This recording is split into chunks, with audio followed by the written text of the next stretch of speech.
آماده کردن بنیرن امی بحثان و چه مناظر اصلان بکن مناظر اصلان درباره وان زارو که کو ناس سکننده دما ناس سکننجی مصدای کو باب هم آواد کن درگوشی و دهجینن یا جو سبی پرگاد لسر پی خود دهجینن نوچه کو آماده کرد کام بنیرن زرار ویچنه یا جی فایده ویچنه می بحث آوان بکن مگود ده و باب هنجاران جبا آشکرنا پتکان آشکرنا پتکان آنجی جبر نزانی به هر سوان دهجینن اف تفگراده و بابان دبی کو به سدما سندروم هجاندن از زیده یا پتکان لگلو اف سندروم که چاوایه به چاوایی دارد که به حوله دبی سدما نخوشین چاوا پرسین برسی ویوان پرسان ده نوچیامه تایبتنه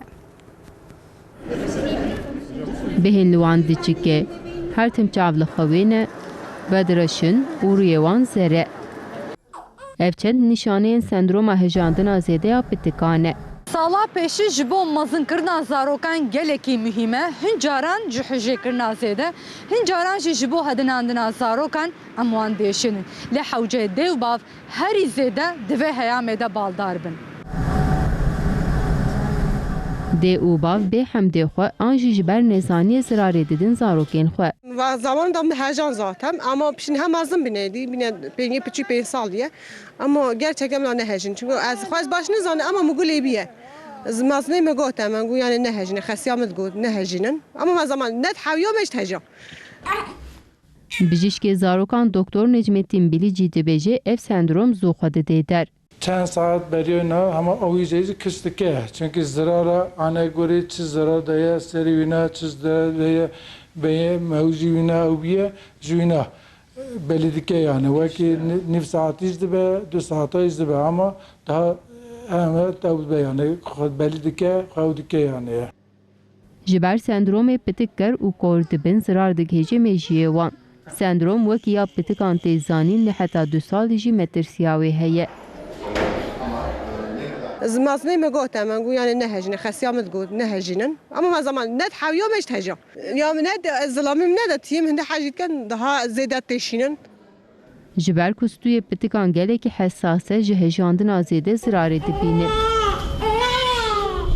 مثلا ولو بدرسي وان قرت وان دفراد از خيدي بنقولوا انك جبو بيني وان جبو زينياتنا وان جبو نخوشنا كافن جبو تعبي وان قايميشنا بو دبي وان خوارنا ب هري مجير دقو بتقليل برفره نخوشي ديار دبي و تداوي دست بدike. العردي حتى بيش شيفي خو جيو بيف قامك لم يشكرن وبيف مزيدا نخسن درگوشا برگرتنا وی سندرومی به تندرستی دê û bavan re jî têkil dare. Bi vê sendromê nexweşî çêdibin lê ji aliyê din ve jî eftundiyeke nav malê ye. Her sal li Amerîkayê navbera 600 û 1400 vaka çêdibin. Li Tirkiyeyê ew hejmar ne diyar e. Ji xwe ji ber ku zarok eşkere nakin bi tawayê ew hejmar baş nayê zanîn. Ji xwe dê û bav dema zarokên xwetînên nexweşxaneyê sedemê vedişêrin. Awtine خستخانه نخستخانه دینا خودی اودکی اونا zaten peşine özüm hezon diye metama ukiriye. Çünkü avuzi suçeke. Te muayenedeki dina khudi tahlil nadıkırtını audike çadike te wina piyavdiki bana haber dedi. Hewcê dê û bav tevgerên pitikên xwe bişopînin hêrs û bihintangiya xwe nîşanî zarokên xwe nedin.